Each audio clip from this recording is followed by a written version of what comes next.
Good morning, everyone. This is Miss Rowe reading The Tale of Two Bad Mice by Beatrix Potter.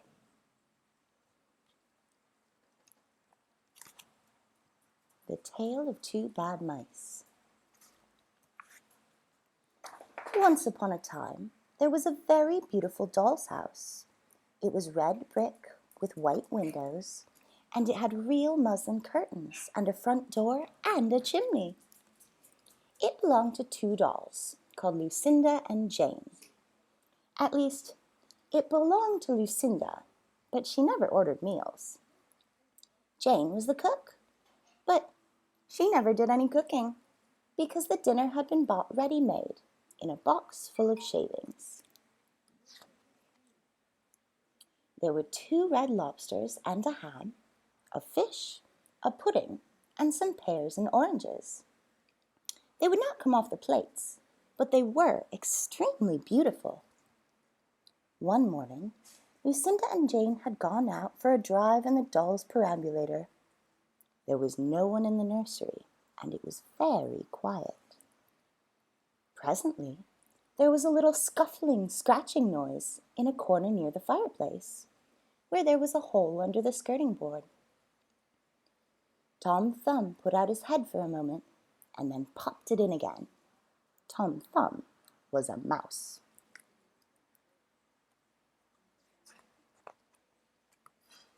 A minute afterward, Hunca-Munca, his wife, put her head out too, and when she saw that there was no one in the nursery, she ventured out on the oilcloth under the coal box. The doll's house stood at the other side of the fireplace. Tom Thumb and Hunca-Munca went cautiously across the hearthrug. They pushed the front door. It was not fast. Tom Thumb and Hunca-Munca went upstairs and peeped into the dining room. They squeaked with joy. Such a lovely dinner was laid out upon the table. There were tin spoons and lead knives and forks and 2 dolly chairs, all so convenient. Tom Thumb set to work at once to carve the ham. It was a beautiful shiny yellow streaked with red. The knife crumpled up and hurt him. He put his finger in his mouth. "It is not boiled enough. It is hard. You have to try, Hunca-Munca." Hunca-Munca stood up in her chair and chopped at the ham with another lead knife. "It is as hard as the hams at the cheesemonger's," said Hunca-Munca. The ham broke off the plate with a jerk, and it rolled under the table. "Leave it alone," said Tom Thumb. "Give me some fish, Hunca-Munca."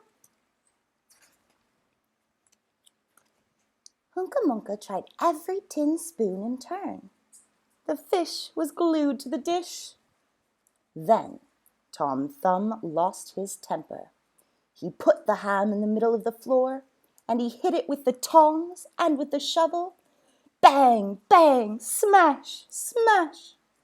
The ham flew all into pieces, for underneath the shiny paint, it was made of nothing but plaster.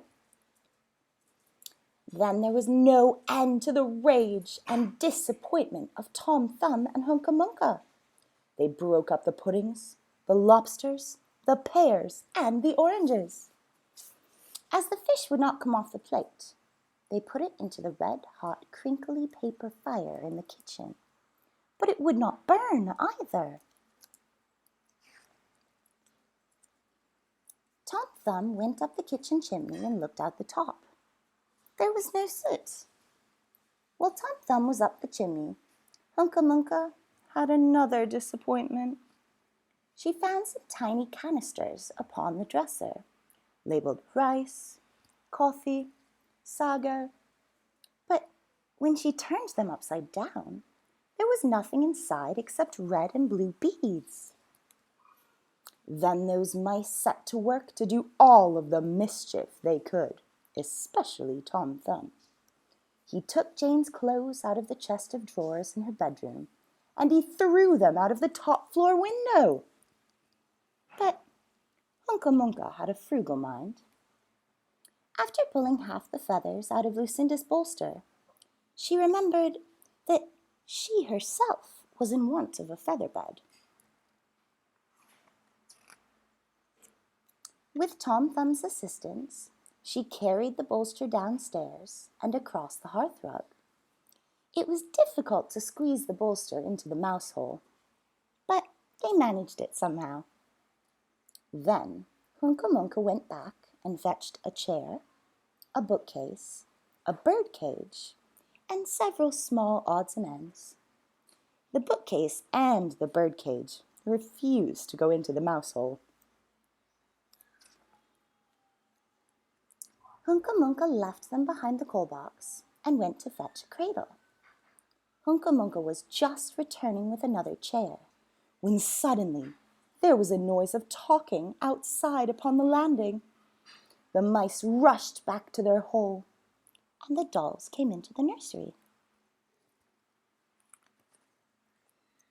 What a sight met the eyes of Jane and Lucinda! Lucinda sat upon the upset kitchen stove and stared, and Jane leant against the kitchen dresser and smiled, but neither of them made any remark.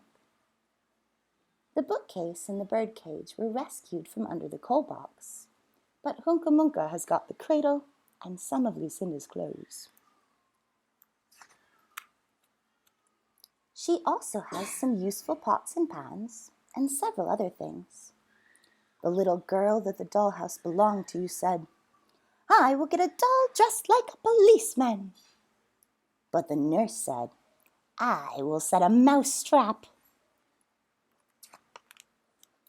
So that is the story of the two bad mice.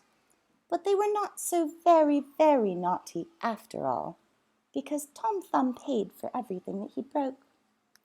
He found a crooked sixpence under the hearthrug, and upon Christmas Eve, he and Hunca Munca stuffed it into one of the stockings of Lucinda and Jane.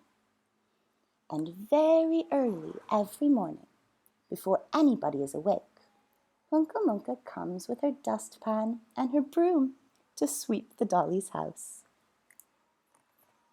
The end.